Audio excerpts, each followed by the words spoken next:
우리 하나님 말씀 같이 보도록 할까요? 예, 오늘은 구약 성경 다니엘서 6장 26절에서 28절입니다. 다니엘서 6장 26절에서 28절까지. 구약 성경 제가 가지고 있는 성경책 1245면 다니엘 6장 26절에서 28절까지 우리 다 찾으셔서 저와 여러분들이 한 절씩 교독하도록 하겠습니다. 네, 26절에서 28절까지. 한 절씩 교독하겠습니다. 내가 이제 조서를 내리노라. 내 나라 관할 아래 있는 사람들은 다 다니엘의 하나님 앞에서 떨며 두려워할지니 그는 사시는 하나님이시요 영원히 변치 않으실 자시며 그 나라는 망하지 아니할 것이요 그 권세는 무궁할 것이며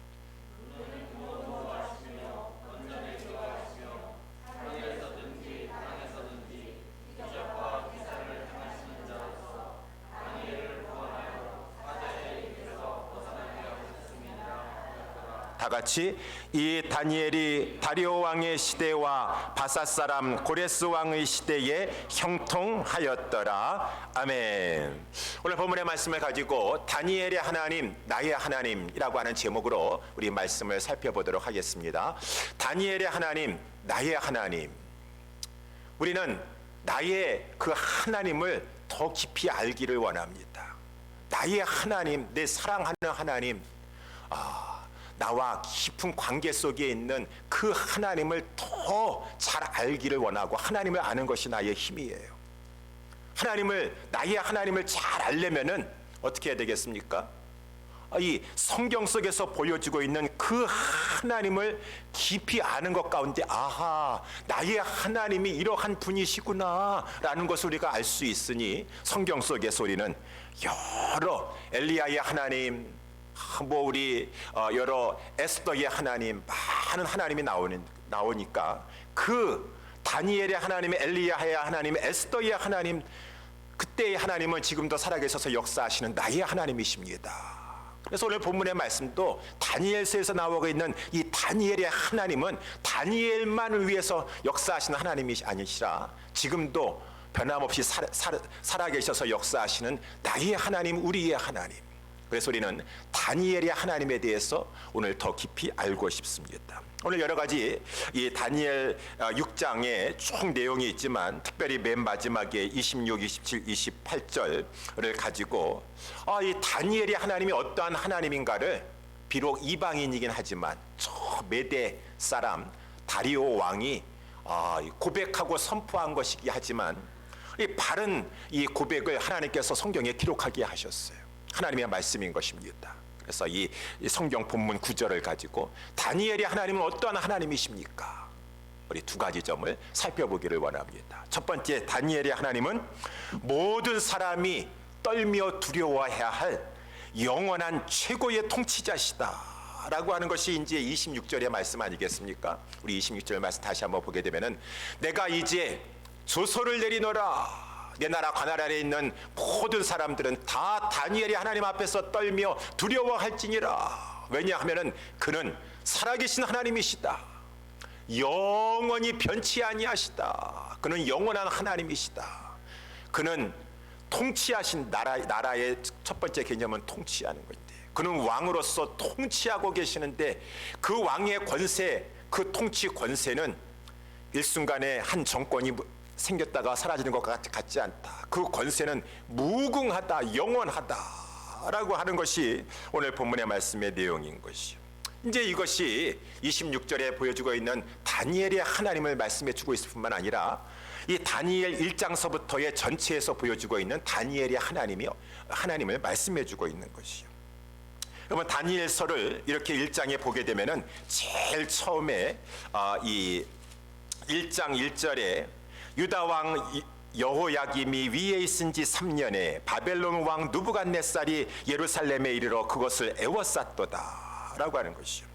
유다의 저 여호야김이라고 하는 그 하나님 앞에 죄를 지어서 나라를 망하는 데 끌고 갔었던 그러한 왕들 중에 하나인 그러한 이 유다의 왕이 있었었는데, 그때 갑자기 저 바벨론 땅에 이 신흥 바벨론 제국을 일으키면서 느부갓네살이라고 하는 세계 패권을 장악하는 그러한 영웅이 나타나게 되었었는데, 그 느부갓네살이 이제 예루살렘까지 쳐들어와 가지고 예루살렘을 포위하게 되었다. 예루살렘은 뭐 항복할 수밖에 없는 것이죠. 뭐든지 시키는 대로 하겠습니다 라고 하는데, 이 느부갓네살 왕이 그 여호와의 전에 얼마나 금은 기명들이 좋은 게 많아요.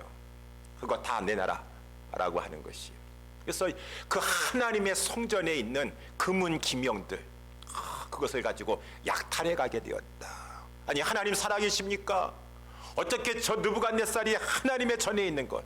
여러분, 하나님은 건물에 매여있는 하나님이 아니세요. 옛날에도 영국의 그 화려했던 성전 교회당 건물들이 나중에 하나님의 백성들이 정신 차리지 못하고 죄를 범하고 하니까 지금은 극장으로 변하고 술집으로 변했다고 하지 않습니까? 그것만 바라보면서 하나님 왜 그러셨습니까? 하나님 살아계십니까? 하는 것이, 그때 그 시대 사람들이 정신을 차리지 못하고 죄악 가운데 있었기 때문에. 하나님은 외형에 매여있는 하나님이 아니세요. 그래가지고 막 이 하나님의 성전에 있었던 금은 기명들을 저 느부갓네살 왕이 가져갔었고, 또 이 유다에 있는 왕족 귀족들 중에서 그 자손 가운데 유대인들이 똑똑합니다. 그러니까 딱 소년이라면 몇 살 때 됩니까? 아마 한 10대 18살까지 정도를 우리가 지금도 소년이라고 말하고 있는데, 그 가운데 아주 똑똑해 보이고 힘도 없고 아름다워 보이는 그러한 느부갓네살 왕을 이제 왕궁에서 모셔서도록 하기 위하여서 유다 청년 중에서 이제 몇 사람을 가지고 이제 포로로 잡아가게 되었다. 그때가 이제 이 시대의 역사에 하면은 BC 605년이에요. 제1차 바벨론 유수다라고 하는 것은 포로 끌려가 가지고 거기서 유배되어 갇히는 삶을 비참한 삶을 살게 되었다라고 하는 것이요.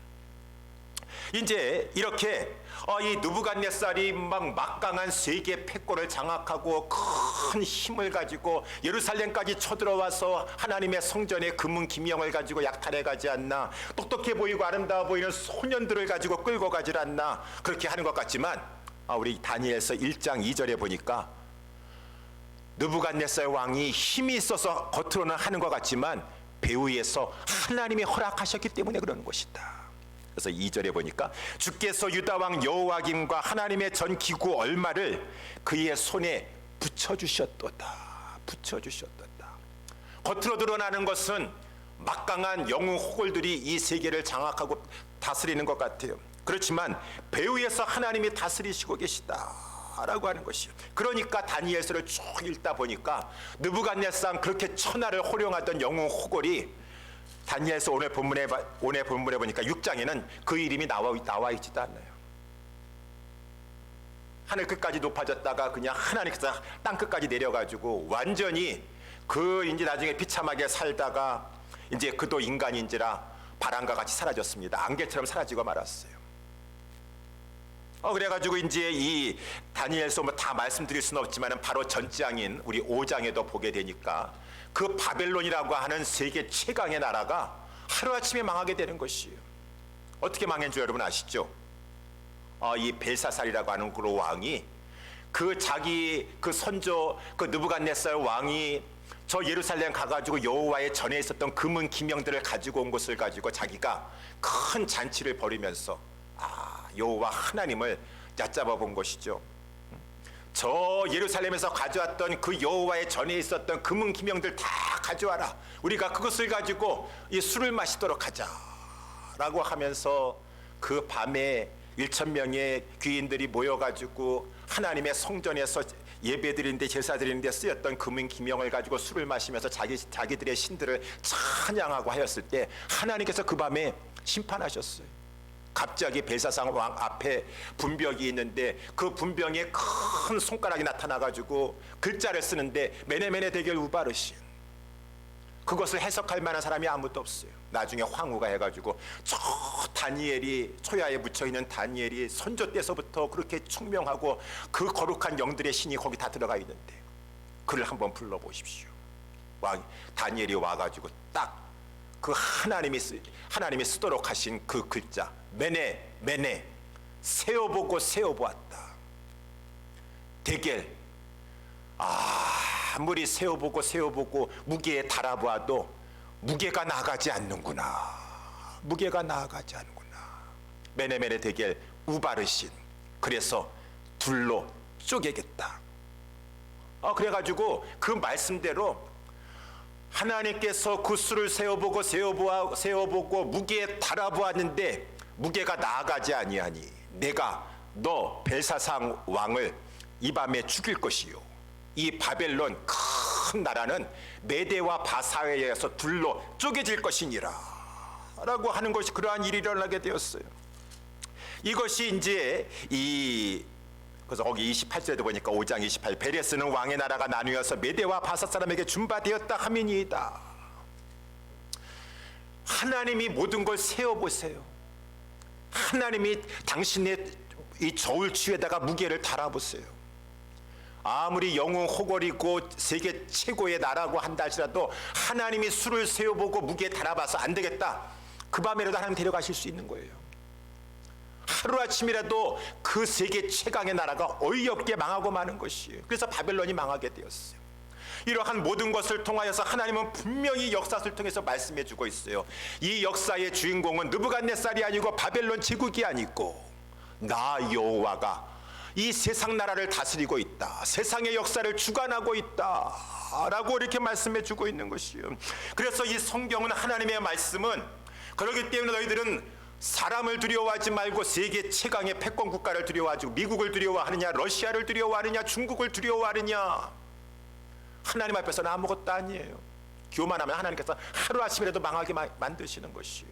다 하나님께서 참아주시고 봐주시니까 호흡하면서 살고 있는 인생들이지만은 그 호흡 코에 붙어 있어가지고 하나님께서 그 호흡 걷어가시기만 하면 흘러 돌아갈 인생들이라고 하는 것입니다.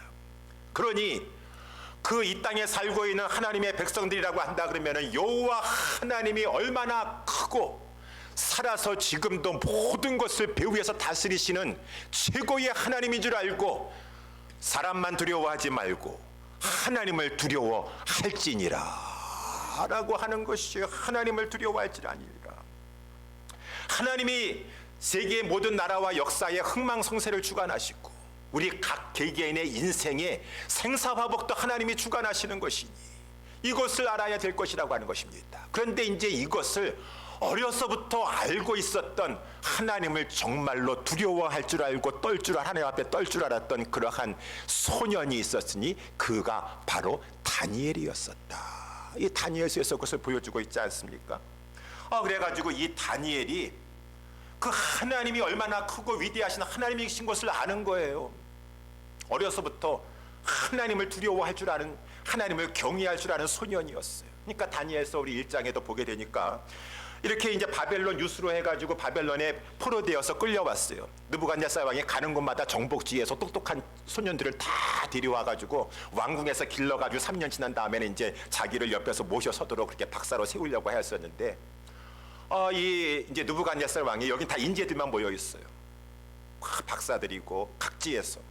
그러니까 자기가 먹는 이 왕의 진미와 포도주를 가지고 이 자기가 이제 하사로 내려보내는 것이에요. 이것을 먹고 너희들은 더 학문을 잘 닦고 이제 모든 것이 다 윤택하고 건강하게 해가지고 왕을 잘 모셔야 될 것이니라. 왕의 어명으로 왕의 진미와 포도주를 하사했습니다. 거기 왕궁에 지금 모셔와가지고 왕의 이제 이 특별한 은총을 입기를 원하는 많은 각지의 그 소년들은 다 이제 똑같은 목적을 가지고 바벨론도에서 한번 세계 최강의 나라에서 한번 출세 한번 해보더라. 다 그런 생각을 가지고 있는데 아니 거기에 다니엘과 다니엘 세 친구는 그 왕이 내려주는 그 왕의 진미와 포도주를 거부한다라는 것이에요. 특별히 다니엘서 1장에 보니까 다니엘은 뜻을 정하여서 왕의 진미 먹는 것, 포도주 마시는 것을 먹지 아니하기로 그는 뜻을 정하였다라고 하는 것이에요. 아니 왜 그런가? 하나님을 두려워하기 때문에. 그 왕이 내리는 그 음식 가운데에는 하나님의 율법 가운데 특별히 레위기 11절에 보게 되면은 이 정한 짐승과 부정한 짐승들이 있는데 그 지금 바벨론 왕이 먹는 그 짐승은 레위기 11장 율법에 기록되어 있는 부정한 짐승 가운데 지금 요리해가지고 올라온 음식들도 많이 섞여 있다라고 하는 것입니다. 이 다니엘은 하나님을 두려워하는 자는 하나님의 말씀을 두려워하고 하나님의 계명을 두려워할 줄 아는 것이에요. 그러니까 이 지금 그 왕의 진미를 먹을 수가 없는 것이에요. 하나님의 율법을 거역하는 것이 두려워가지고. 여러분, 이것이 어려서부터 다니엘이 얼마만큼 하나님을 경외하였던가. 여러분, 그 순간에 아니 지금 왕이 특별히 은총을 입혀가지고 너희들은 선택권이 없어. 지금 다 포로되어 가지고 와가지고 지금 여기 와가지고 은총을 입고 있는데 너희들이 지금 생사 여탈권은 다 왕에게 있는데 시키는 대로 해야 될 것이 아니겠어요. 근데 다니엘이 뜻을 정하여서 왕의 진미와 포도주를 거부하였다. 죽기를 각오하는 것이죠. 그런데 그 가운데 하나님이 역사해 주셔서 하나님이 기뻐하시는 것이요. 하나님이 그 무게를 달아보십니다. 그 하나님의 저울추로 무게를 달아보시는 거예요. 딱 시험이 찾아오고 고난이 찾아왔어도 사람 두려워하는 것이 아니라 문제 속에 그냥 겁나가지고 두려워 떠는 것이 아니라 아무리 지금 무서운 상황이라 할지라도 내가 어찌 하나님을 거역하리까? 나의 하나님의 마음을 내가 어떻게 아프게 하리까? 어린 소년이라 할지라도 딱 마음을 정하여서 하나님을 두려워하는 것을 보시니까 하나님이 너무 기쁘셔가지고 다니엘과 다니엘 세 친구들에게 하나님께서 지혜와 명철함을 더하셨어요. 거기에다가 특별히 다니엘은 또 그러니까 하나님이 너무 기쁘셔가지고 그에게 이 이상과 몽조를 깨달아 알 수 있는 특별한 이 하나님이 주시는 은사를 그에게 주셨도다라고 하는 것이죠. 이렇게 다니엘서 1장에서도 보게 되니까 이 다니엘이 하나님을 두려워하는 것이에요. 하나님을 경외하는 것이에요.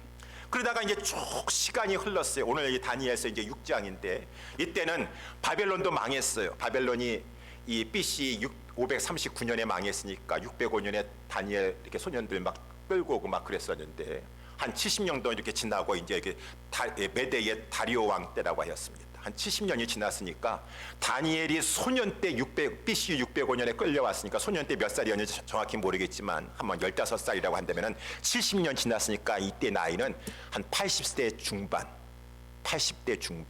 되는 그러한 나이였었는데 그럼에도 불구하고 그 다니엘의 마음의 민첩함을 그 총명함과 지혜를 젊은 사람들이 따라올 수 없는 것이에요. 80대 중반의 노인이라 할지라도. 왜? 다니엘이 가지고 있었던 마음의 민첩함과 그 총명함과 지혜는 이 땅의 것이 아니에요. 사람의 힘으로 노력으로 얻은 것이 아니에요. 하늘로부터 하나님이 주신 것이에요. 하늘로부터 내려오는 지혜를 사람의 얻은 지혜를 가지고 당해낼 수가 있겠습니까? 그러니까 오늘 6장에도 보니까 다니엘서 6장에 보니까 6장 3절에 다니엘은 마음이 민첩하다 그 말입니다.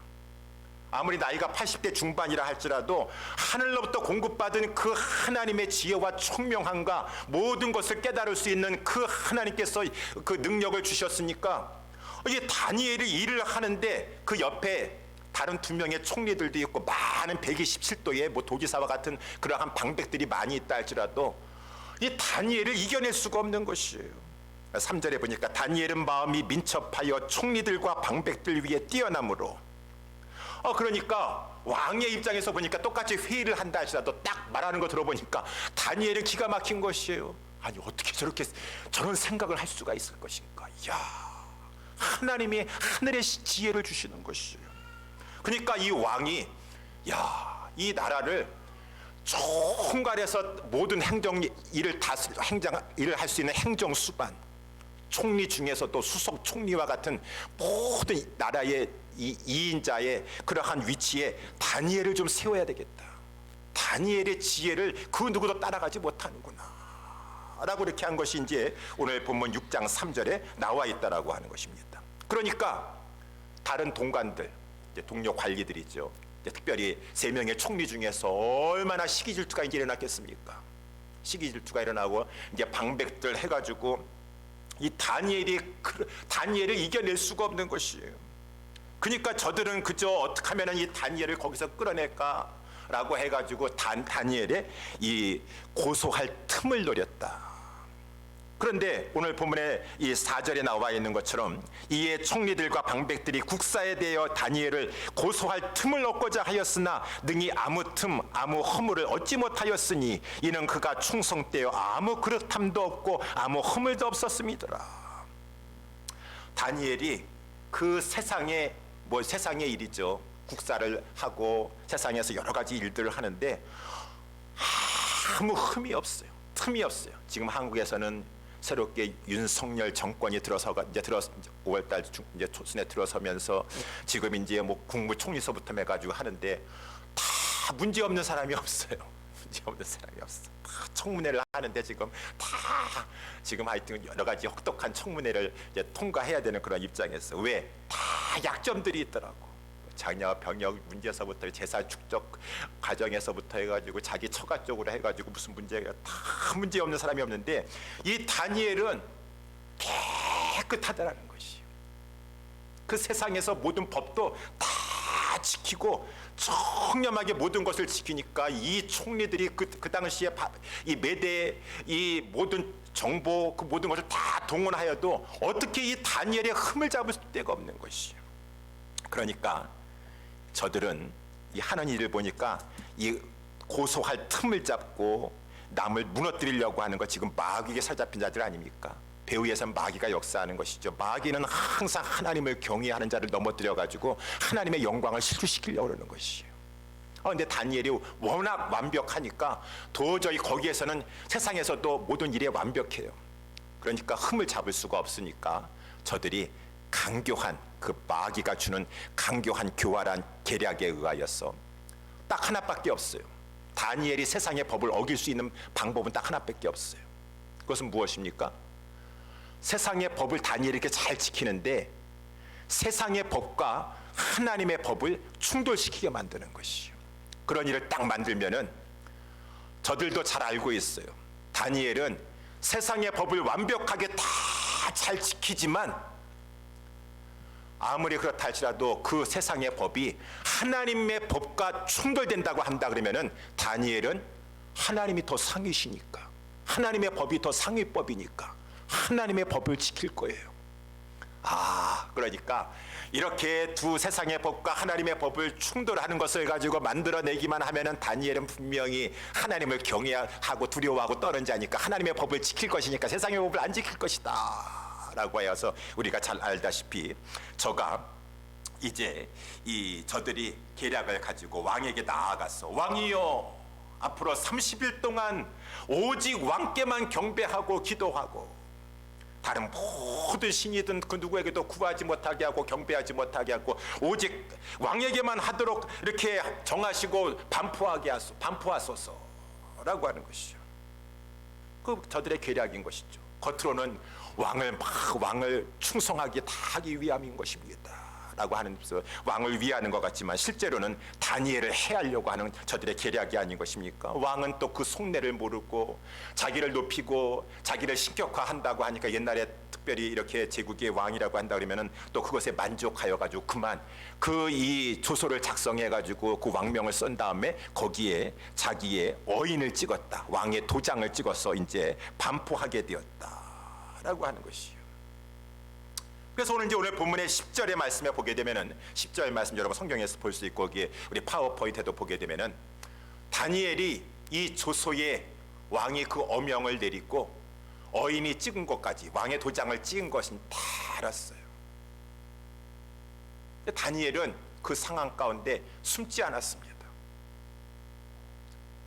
다니엘은 담대했어요. 묵묵히 하나님만 바라봤어요. 또 다니엘은 뭐 사람 찾아가지 않았어요. 가가지고 왕 찾아가가지고 왕이시여 뭐 지금 실상은요 라고 말하지 않았습니다. 그 다른 총리 찾아가서 당신 어떻게 이런 것을 정할 수가 있냐, 나를 지금 얽어매려고 올무에 빠뜨리려고 사람 찾아가서 얘기하지 않았습니다. 그러면서도 다니엘은 타협하지 않았어요. 그래서 이 방에 예루살렘으로 향하여 뭐 숨어하지도 않습니다. 열린 창에서 전에 행하던 대로 페이스풀해요. 신실합니다. 하루 3번씩 무릎을 꿇고 기도하며 그 하나님께 감사하였더라. 하나님, 제가 인생 80한 중반까지 지금 살았는데요. 그동안에도 여러 그 왕의 진미 먹지 않는 사건에서부터 해가지고 많은 여러 가지 어려운 문제도 굽이굽이 있었는데, 고난이, 시험이 참 그 순간만큼은 힘든 것이지만은 오히려 하나님만 바라보고 하나님 의지하고 담대히 나아가면은 고난이 변화해서 축복이 되더라고. 하나님, 저는 이것조차도 내 친구들 사드락과 메삭과 아벳느고도 고백하였던 것처럼 하나님은 이 상황 가운데서도 얼마든지 건져주실 수 있으십니다. 그리 아니하시다 할지라도 하나님의 뜻은 내 생각보다 더 높고 크시니 저는 하나님께 모든 것 감사할 뿐인 것입니다. 이 다니엘이 다 그 상황에서도 두려워가지고 무서워서 벌벌 떨고 사람 쫓아다니고 막 지금 설명하고 지금 어떻게 문제 해결을 하려고, 아니에요. 타협하지 아니하면서도 하나님께 감사하며 전에 행하던 대로 신실하게 자기의 신앙생활을 했다라고 하는 것이, 거기에 대한 대가는 사자굴에 들어가는 것이에요. 왕이 그렇게 칙령을 내렸기 때문에 사자굴에 들어가는 것을 알면서도 사자굴에 들어가려면 들어가리라 라고 하였던 것이었다라는 것이죠. 여러분, 이제 이것이 오늘 본문에서 이 말씀에 주고 있는 이 다니엘의 모습이고, 오늘 이렇게 아까 우리 26절의 말씀에 나와 있는 대로 그 말씀이에요. 다니엘의 하나님이 다니엘을 기뻐하셨는데, 다니엘은 그 하나님이 살아계신 하나님이시오 영원하신 하나님, 느부갓네살 잠깐 있다가 없어진 사람이에요. 다리오도 마찬가지예요. 다 인생 유한하고 잠깐 있다가 바벨론 제국도 그렇고 다 잠깐 있다가 없어질 그러한 것이지만, 하나님은 영원하신 분이시고 영원히 통치하시는 하나님이신데, 내가 잠시 있다가 죽을 잠시 동안 그 권세를 가지고 휘두르는 사람을 두려워하리라, 하나님을 두려워하리라 라고 하였던 그 다니엘을 기뻐하셨던 그 하나님이 저와 여러분들의 하나님이시라고 하는 것이에요. 그래서 우리 예수님께서 말씀하시는 것이, 예수님도 동일한 말씀하지 않으셨습니까? 마태복음 10장 28절에 몸은 죽여도 영혼을 죽이지 못하는 자를 두려워하지 말아라. 신앙생활하다가 오직 너희의 몸과 영혼을 능히 지옥에 멸하실 수 있는 그 하나님을 두려워할 것이니라. 왜 사람 두려워하고 그저 문제만 만나면 두려워 떨고 피하려고 하고 사람 의지하려고 하고, 몸과 영혼을 능히 지옥에 멸하시는 그 자를, 영원히 멸하실 수 있는 그 자를 두려워할 것이 아니겠느냐. 예수님도 마가복음 8장 34절에 누구든지 나를 따라오려고 하면은 항상 예수님 따라가는 제자의 삶 속에서는 좋은 일만 있는 것이 아니에요.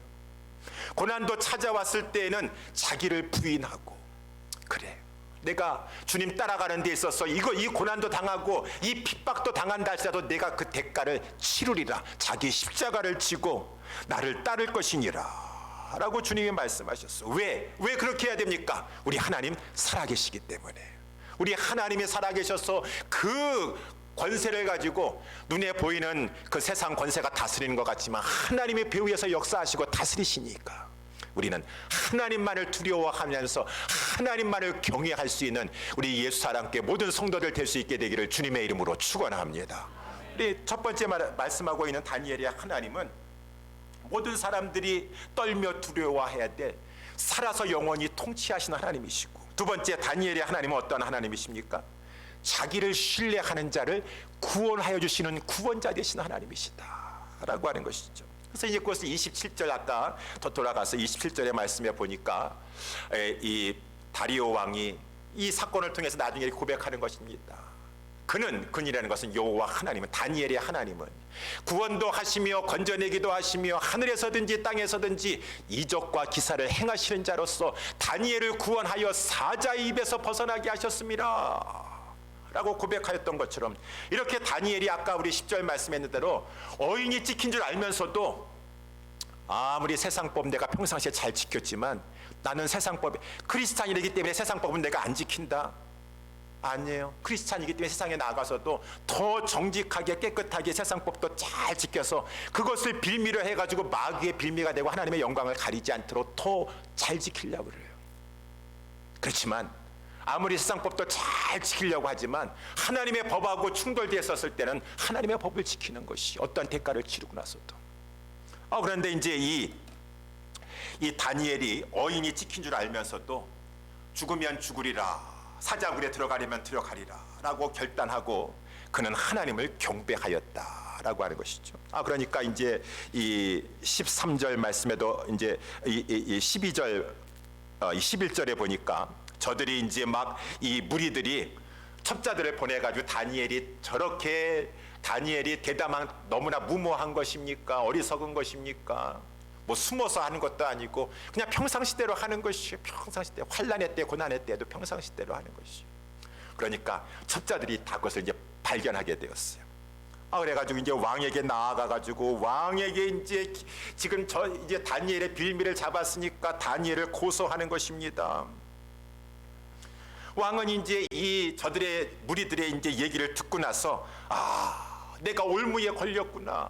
왕은 다니엘을 아꼈어요. 그렇게 총명하고 그렇게 깨끗하고 다니엘을 아꼈어요. 근데 어떻게 할 수가 없어요. 왕이 자기의 권위가 있기 때문에 벌써 조서를 작성하고 어인까지 찍어냈는데 그렇다고 해가지고 변개치 아니하는 그 왕의 금령을 가지고 다시 취소할 수가 없는 것이요. 그러니까 왕이 할 수 없이 다니엘을 사자굴에 던져 넣어라 라고 할 수밖에 없었다. 16절 말씀해 보니까 이에 왕이 명하여 다니엘을 끌어다가 사자굴에 던져 넣는지라 라고 하는 것이죠. 이제 다니엘이 사자굴에 들어가서 이 모든 상황에서 살 수 있는 길은 하나밖에 없다. 그것은 무엇입니까? 하나님이 다니엘을 살려주시는 것이 사자굴에서라도. 그것이 이제 다니엘이 무죄를 밝히는 것이요. 그러니까 이 말씀을 쭉 살펴보면은 왕이 최종적으로 다니엘의 죄를 범하였도다, 다니엘을 사자굴에 집어넣을지어다 라고 해서 판결을 내렸지만 왕보다 더 높은 사람은 없어요. 그렇지만 그 당시의 사람들도 왕이 높지만 왕 위에 계신 하늘에 있는 신은 있다 그 말인 것입니다. 만약에 왕이 그 다니엘을 가지고 정죄하여 가지고 사자굴에 집어넣었다 할지라도 그 하늘에 있는 신이 다니엘을 살려줬다고 한다 그러면은, 그래서 무사히 사자굴에서 살아나올 수 있다 한다 그러면은 하늘에 있는 그 신이 최종적인 판결권자로서 다니엘은 무죄하도다 라고 하면서 오히려 다니엘을 참소한 저들이 정치적인 반역의 음모를 해가지고 저들이 부당하게 다니엘을 집어넣은 것이라 하면 저들에게 유죄 판결을 내리는 것 같다라고 하는 것입니다. 그래가지고 왕은 자기로서는 이제 자기가 최종 판결권자지만 이거는 다니엘이 섬기는 하나님이 도와주셔야 돼요. 16절 말씀에 보니까 왕이 일단은 다니엘을 던져 넣어라 라고 한 다음에 다니엘에게 하는 말이죠. 왕이 다니엘에게 일러 가로되 너희 항상 섬기는 이제는 하나님밖에 없구나. 나도 너를 구해줄 수 없다. 너희 하나님이 너를 구원하시리라 하기를 원하노라 라고 기원을 하게 되었습니다. 그런 다음에 왕은 또 그 다음에 말씀해 보니까 19절에 보니까 이튿날에 그냥 왕이 정말 다니엘의 하나님이 다니엘을 그 사자굴에서 살려주셨을까, 건져주셨을까. 왕이 새벽에 일어나가지고 급히 이 사자굴로 갔습니다. 그런 다음에 이 굴에 가가지고 막 외치는 것이요. 사시는 하나님의 종 다니엘아, 너희 항상 섬기는 내 하나님이 사자에게서 너를 구원하시기에 능하셨더냐. 그때 이제 21절 말씀에 보니까 다니엘이 왕에게 구하면서 하는 말씀이죠. 그것도 파워포인트 있는데 한번 같이 21절 말씀에 보니까 왕이여 원컨대 왕은 만세수를 하옵소서. 나의 하나님이 이미 그 천사를 보내어 사자들의 입을 봉하셨으므로 사자들이 나를 상해치 아니하였사오니 이는 나의 무죄함이 그 앞에 명백함이오며 또 왕이여 나는 왕의 앞에서도 해를 끼치지 아니하였나이다. 이 왕이 그것을 듣고 나서 23절에도 보니까 심히 기뻐하였습니다. 다니엘을 굴에서 끌어올려라 라고 하니까 그들이 다니엘을 굴에서 올려보니까 그 몸이 조금도 상하지 아니하였어요. 이는 왜 그랬습니까? 그가 다니엘이 자기 하나님을 의뢰하였고 그 다니엘의 하나님은 살아서 역사하신 하나님, 지극히 높으신 하나님이기 때문에 다니엘을 그 모든 상황 가운데 뼈 하나 다치지 아니하고 몸도 상하지 아니하고 깨끗한 모습으로 사자굴에서 살아서 나오게 되었다라고 이렇게 말씀해 주고 있어요. 이제 이 말씀을 통하여서 다니엘의 하나님은 어떠한 하나님이십니까? 다니엘의 하나님은 당신 우리 하나님을 의뢰하는 자를 외면하지 아니하시고 마침내 구원하여 주시는 그 하나님이 다니엘의 하나님이시요 그 하나님은 나의 하나님, 우리의 하나님이십니다. 우리도 하나님을 의뢰하고 하나님을 바라보며 하나님의 때가 되며 일어나셔서 당신을 의뢰하는 자를 실망시키지 아니하시고 하나님께서 아까 우리 찬양에서 불렀던 것처럼 기가 막힐 웅덩이에 있다 할지라도 부르짖고 부르짖었었는데 하나님 기도 들어주시지 않으시는 것이 아니라 부르짖고 부르짖었더니 하나님께서 교만하지 아니하고 겸손하게 하나님만 바라봤더니 때가 되면 하나님께서 능한 손길을 펼치시사 나를 깊은 수렁에서 웅덩이에서 건져주시고 나를 반석 위에 세워주시사 새 노래를 부르면서 구원의 감격 속에서 우러나오는 새 노래를 부르시면서 새로운 인생을 출발할 수 있도록 역사해 주시는 하나님은 다니엘의 하나님, 다윗의 하나님, 우리의 하나님, 나의 하나님이시다 라고 하는 것이에요. 이 하나님이 바로 우리가 섬기는 하나님이었어요. 근데 오늘 본문에 특별히 22절 말씀에 보여주고 있는 것처럼 아까 22절 말씀에 보면 나의 하나님이 이미 그 천사를 보내어 사자들의 입을 통하셨으므로 사자들이 나를 상해치 아니하였사오니 이는 나의 무죄함이 그 앞에 명백하옵니다. 다니엘이 이렇게 이제 말하는 것이죠. 나의 무죄함이 명백합니다 라고 하는 것이요. 왕이여 나는 왕의 앞에서도 해를 끼치지 않았고 무엇보다도 하나님이 내가 무죄하니까 하나님이 나를 건져주시지 않았겠습니까? 라고 이렇게 말하는 것이죠. 이 말씀을 보니까 22절 특별히 나는 그 앞에서 무죄함이 명백하도다 라고 하는 말씀이 예수 그리스도를 생각나게 해주시는 것이요. 다니엘은 구약의 모든 성경 인물들도 그렇고 다 오실 메시아 예수 그리스도를 예표하고 있는 것이죠. 여러분 그렇지 않습니까? 다니엘이요 죄가 없는데 죽음에 떨어졌어요. 사자굴에 들어갔어요. 우리 예수님 죄 없으세요. 죄 없으신데 저들이 그냥 시기질투해가지고 예수님이 그렇게 많은 사람들이 무리가 따르고 예수님 제자가 되고 많은 사람이 따르니까 저 바리새인들 서기관들 시기질투에 사로잡혀가지고 사람들 선동해가지고 예수님 십자가에 못 박는데 하지 않았습니까? 이 다니엘이 이렇게 죄가 없는데 사자굴에 떨어져 죽음의 지경까지 떨어진 것은 예수 그리스도께서 저들의 시기 질투로 인해서 십자가에 죽으신 것과 비슷하다 그 말인 것입니다. 그리고 무엇보다도 하나님께서 그 죽음에 죽을 수밖에 없는 그 다니엘 사자굴에서 건져서 살려주신 것처럼 하나님께서 십자가에서 완전히 죽으셔서 사망에 들어가셨지만 하나님이 우리 주 예수 그리스도를 사자굴이 아니에요. 그 죽음에서 죽음을 파하시고 우리 예수 그리스도를 완전히 부활시키심으로 말미암아 우리 예수님께서 살아나셨다라고 하는 것입니다. 이러한 것이 이 다니엘하고 예수님하고 다니엘이 이제 예수님을 예표해 주고 있는데 특별히 여러분 여기 22절에 나와 있는 대로 다니엘이 사자굴에서 아무 해함받지 아니하고 살아났다라고 하는 것은 다니엘의 무죄를 입증한다라는 거. 그것만큼 하나님이 무죄를 입증해 주시는 것이 없어요. 마찬가지입니다. 예수님이 죽음에서 부활하셨다. 이 부활만큼 예수님은 죄가 없으신 분이셨는데 죽었다라는 것을 명백하게 보여주고 있는 것이 없어요. 부활이 예수님이 하나님의 아들이신데 죄가 없으신데 그가 죽으신 것은 그가 죄 때문에 죽은 것이 아니라 우리 죄를 대신 대속하여서 죽으신 것이요. 우리 예수님은 무죄하다라고 하는 것을 부활이 보여주고 있는 거 아니겠습니까? 여러분 지난번에도 잠깐 말씀드렸지만 예수님이 겟세마네 동산에서 기도하신 다음에 저 가룟 유다하고 막 무리들이 검과 몽치를 가지고 예수님 잡아오지 않았습니까? 그래가지고 그 밤에 예수님이 끌고서는 불법 재판이에요. 제목도 찾지 않고서는 잡아들여가지고 그 가야바 대제사장의 집 앞에 공의원들 다 모여가지고 예수님 신문하고서는 일단 잡아놓고 거기서 제목을 찾으려고 그러는 것이요. 근데 아무리 예수님을 죽이려고 여러 가지 거짓 증거들을 다 찾되 결정적인 증거가 나오지 않았어요. 이 말도 하고 저 말도 하고 했지만은 다 자기네들이 조작한 것이면 결정적인 증거가 나오지 않았어요. 그때 대제사장이 저가 예수님에게 이런 말을 하지 않습니까? 응? 내가 물어볼 텐데 하나님 앞에 너가 저기 뭐 맹세코 너가 대답해야 될 것이니라. 내가 하나님의 아들 그리스도가 맞느냐? 맞는지 말하라 라고 했어요. 내가 하나님의 아들 그리스도인지 말하라 라고 했어요. 예수님은 그전에는 저들이 아무리 거짓 증거한다 하시라도 가만히 계셨어요. 침묵하셨어요. 그랬었는데 그 질문에 대제사장이 내가 하나님의 아들 그리스도인지 말하라 라고 하니까 그 질문에는 예수님께서 입을 여셨어요. 내가 말하였느니라. 그 말은 무슨 말이에요?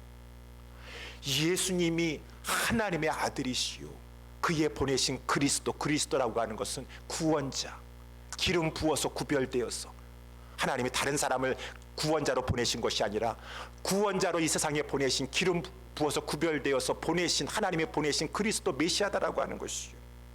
그러니까 이 말을 듣고 대제사장이 옷을 찢으면서 저가 참남한 말을 하였도다, 참 하나님 앞에서 참남한 말을 하였도다.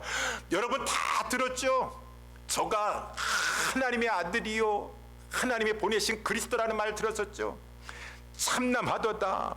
그러면서 예수님께서 내가 너희에게 이르노니 이후에 인자가 권능의 우편에 앉는 것과 하늘 구름을 타고 오는 것을 너희가 보게 될 것이니라. 참남한 말을 하였다라는 것입니다. 막 옷을 찢으면서 더 증인 필요 없다, 다 들었다. 보라, 너희가 지금 이 참남한 말을 들었도다. 여러분들 어떻게 생각합니까? 라고 막 대제사장이 막 그러는 것이요. 그러니까 거기 모인 사람들이 저는 사형에 해당되나이다. 뭐 더 이제 물어볼 것도 없습니다.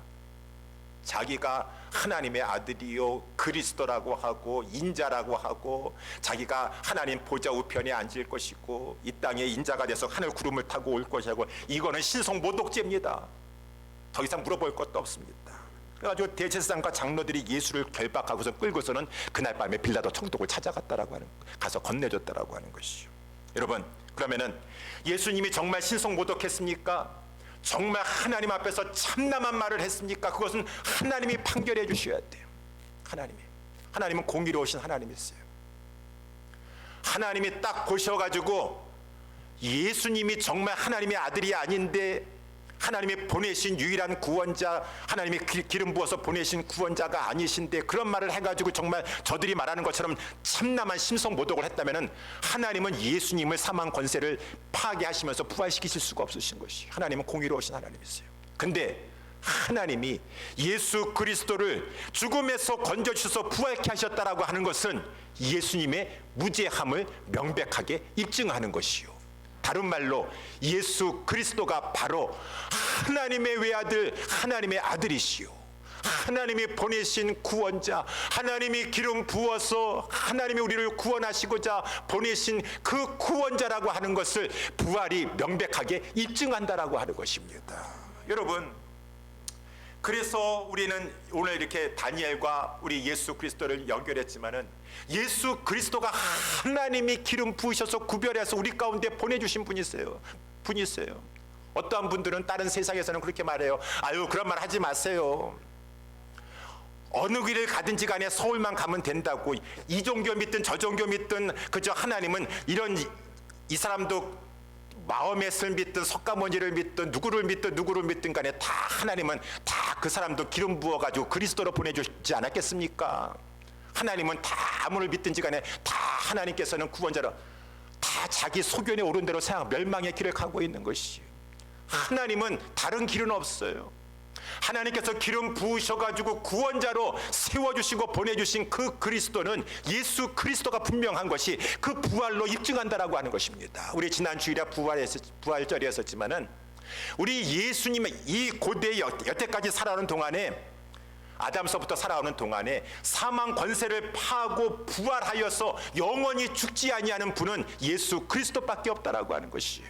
다 살다가 죽었어요.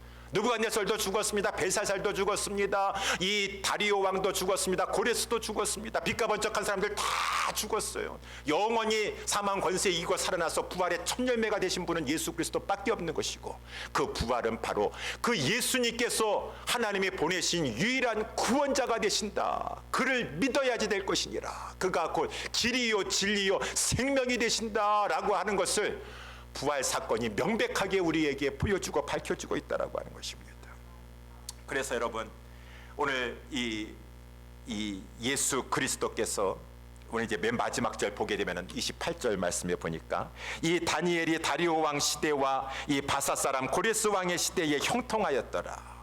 28절 말씀에 보니까 다니엘이 다리오 왕의 시대와 바사 왕 시대에 이제 살아나가지고, 그랬으니 사자굴에서 살아나가지고 다리오 왕이 이제 하늘에서도 입증해주고 다니엘 원래대로 자기 우편에 이 나라의 최고 2인자로 세워가지고 이제 다니엘을 그냥 그 수석 총리요 최고 행정 수반으로 세워가지고 다니엘이 모든 것을 다 다스리려 하지 않았겠습니까? 다니엘도 사람인지라 이 고레스 왕 때 시대까지, 고레스 3년 될 때까지 다니엘이 이렇게 총리로서 형통하면서 나라를 다스렸더라라고 하는 것이죠. 다니엘도 사람이에요. 그렇지만 우리 예수 그리스도께서는 사자굴에서 다니엘이 부활한 것과 같이, 살아난 것 같이 우리 주님은 십자가에서 완전히 죽으셨다가 부활하셔서 하늘에 승천하시고 하나님 보좌 우편에 앉으셨는데, 그는 하나님의 모든 하늘과 땅의 권세를 다 위임받으시고 지금 영원한 왕이 되셔서 그 모든 세상의 역사와 모든 만물을 다 예수 그리스도께서 지금 다스리시고 계시다. 그는 살아계신 주님이시요, 그는 영원한 왕이시요, 그의 권세는 무궁하시며 하나님이 구약에서 말씀해주고 있던 모든 권세와 영광을 다 예수 그리스도께서 받아 계시고, 이제 주님께서 말씀하신 것처럼 우리 주님은 인자가 되셔서 마지막에 구름 타고 오심으로 말미암아 모든 나라를 다 심판하시고 구원하실 것이에요. 그 어간에 우리 주님이 오실 날이 점점 이렇게 앞당겨지고 있는데, 그 어간에 십자가에서 패배를 당한 이 마귀들이 어쩌든지 간에 하나님의 사람들을 핍박하고 공격한다 그 말인 것입니다. 마치 다니엘서에 나와 있는 것 같이, 다니엘서에 다니엘을 공격하는 것 같이, 특별히 이제 마지막 때에 우리 예수님 재림하시기 직전에는 대환란과 대핍박의 때가 올 것이에요. 우리는 항상, 물론 지금도 그동안도 우리 핍박과 환란을 우리가 신앙의 생활해왔지만 그때를 대비하면서 준비해야 될 것이에요. 어떻게 준비해야 되겠습니까? 오늘 다니엘이 보여준 것처럼 우리 이 세상 살아가는 동안에 다니엘은 세상에 살면서도 아무 흠이 없도록, 그래서 정말 다니엘을 털어보니까 먼지도 나오지 않고 다른 어떤 허물이 나오지 않을 정도로 깨끗하게 살려고 노력하였다. 저와 우리 모든 예수사랑교회 성도 여러분들이 세상에 살고 있지 않습니까? 우리가 그렇게 살아야 돼요. 왜? 마귀는 지금도 우는 사자와 같이 삼킬 자를 찾는데, 특별히 이 하나님의 백성들을 가지고 실추시켜서 죄를 짓게 함으로 말미암아 목사가 무너지게 되면 하나님의 영광이 떨어지고 전도의 문이 막히게 되고, 장로가 세상에 나아가서 탐욕에 사로잡혀가지고 그저 죄를 짓고 있다가 그것이 마귀는 귀신이니까 귀신같이 들춰냅니다. 그래가지고 그냥 세상에서 또 목사를 보라, 장로를 보라, 저 교회 중직자들을 보라, 또 하나님의 영광을 실추되게 만드는 것이요. 그러니까 하나님 나라의 그 길이 막히게 만드는 것이요. 우리 모든 성도들은 하나님의 길을 막히게 하는데 쓰임받는 그러한 삶을 살아야 되겠습니까? 마귀는 지금 우는 사자와 같이 우리를 삼키려고 하는데, 언제든지 마귀는 우리를 강교합니다. 우리의 약점을 알고 있습니다. 들춰내가지고 우리로 하여금 실족하게 할 것입니다. 저와 여러분들이 늘 깨어 있어서 이 세상에 살아가는 동안에도 다니엘과 같이 아무 허물이 없고 아무 흠도 마귀에게 책잡힐 일을 하지 아니하면서 모든 일을 해나갈 수 있게 되기를 예수님의 이름으로 축원합니다. 그것이 나를 위한 것이고 교회를 위한 것이고 하나님의 영광을 위한 것이고, 그렇지만 그렇게 한다 할지라도 마귀는 강교하고 이 세상은 악하여서 다니엘을 공격한과 같이 마귀는 결국은 이제 우리로 하여금 이 세상의 법을 따를 것인가 하나님의 법을 따를 것인가, 미국이라 할지라도 안전하지 않네요.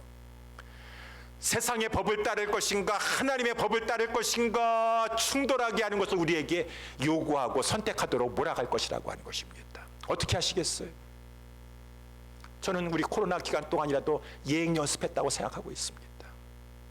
이 상황권에서 정부에서는 행정명령을 하고 이렇게 몰아가고 있습니다. 어떠한 그 명목을 가지고 예배드리지 말아라, 예배드리지 말아라, 주일 성수하지 말아라, 자꾸 우리를 그렇게 몰아가고 있어요. 이제 그러한 것이 앞으로 대환란의 때, 핍박의 때에 우리에게 더 구체적으로 요구할 것이에요. 세상의 법 안 지키면은 다니엘이 사자굴에 들어가가 같은 그런 대가를 치러야 될지 몰라요. 큰 불이익을 당해야 될지 몰라요. 나라의 행정명령을 따르지 않고 그 나라에서 요구하는 것을 그저 순종하지 아니하면은 많은 불이익과 손해를 볼지 몰라요. 그렇다 할지라도 저와 우리 사랑하는 예수사랑교회 성도 여러분들은 앞으로 큰 환난과 핍박 가운데 있다 할지라도 다니엘과 같이 무서워서 도망가서 피할 필요도 없어요. 또 그렇다고 해가지고 사람 찾으면서 막 무슨 뭐 법정에서 싸우고 뭐 시위하고 막 저거 할 필요도 없어요. 그렇다고 해서 그 상황 속에서 하나님의 법을 저버리면 안 될 것입니다. 세상의 법을 나라에서 하는 대로 시키는 것이 신앙생활 잘하는 것이죠. 성경에서도 보니까 로마서 13장에도 보니까 모든 권세는 다 위로부터 나오는 것이고 권세에 순종하라고 말씀하지 않으셨습니까? 맞습니다. 세상의 권세의 법도 잘 지키셔야 돼요. 그렇지만 제가 말씀드리는 것은 그것이 충돌될 때 어떻게 해야 될 것인가. 우리 부모님들도 공경을 해야 되고 순종해야 되지만 부모가 신앙을 저버리라고 유혹한다든가 요구한다든가 이 예수 믿지 말라, 교회 나가지 말라고 한다 그러면 부모는 공경할 때 그 말씀 앞에 순종할 수 없어. 왜? 부모 이전에 하나님이 계시기 때문에. 마찬가지예요. 세상의 법을 따를 것인가 하나님의 법을 따를 것인가, 타협하지 말고 하나님의 법을 따라야 될 것이라고 하는 것입니다. 그러면은 지금 어떻게 해야 되겠습니까? 지금부터 잘하셔야 돼, 우리 모두가. 왜?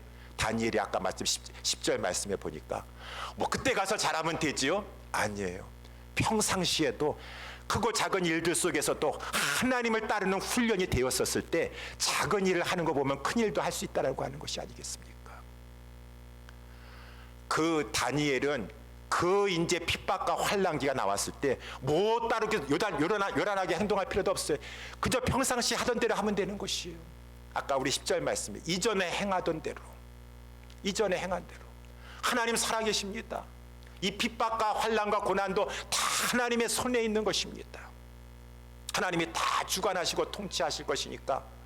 그렇기 때문에 평상시가 중요하다라는 것이에요. 평상시에 하나님 앞에서 분명하게 신앙생활을 했었을 때 앞으로 닥쳐올 환난기도 이겨나가는 것이고, 내가 지금 평상시 지금은 뭐 우리 평안계니까 대충 하더라도 그때 가면 내가 잘할 자신이 있죠. 아니에요. 평상시 예수님도 지난번에 말씀한 것처럼 겟세마네 동산 예루살렘에 가게 되면은 늘 습관을 쫓아 감람산에 올라가셔서 기도하셨으니까 십자가 앞에 넣어서도 습관을 쫓아 하시는 거예요. 좋은 습관이에요. 이 마지막 때에 모이기를 피하는 자들의 습관과 그러한 악한 습관과 같지 하지 말고, 이 세대를 본받지 말고 우리는 하나님 안에서 다니엘과 같이 예수 그리스도와 같이 평상시에 더 하나님 앞에서 분명한 신앙생활을 함으로 말미암아 결정적인 환난기가 되었을 때 많이 무너지고 떠내려가고 그때에도 하나님을 선택할 수 있고 하나님의 법을 두렵고 떨림으로 선택함으로 말미암아 사시는 하나님, 살아서 역사하시는 하나님, 구원자 하나님의 능력을 체험하고 하나님께 영광 올려드릴 수 있는 저와 우리 모든 예수사랑교회 성도들 다 될 수 있게 되기를 예수님의 이름으로 축원합니다. 기도하겠습니다.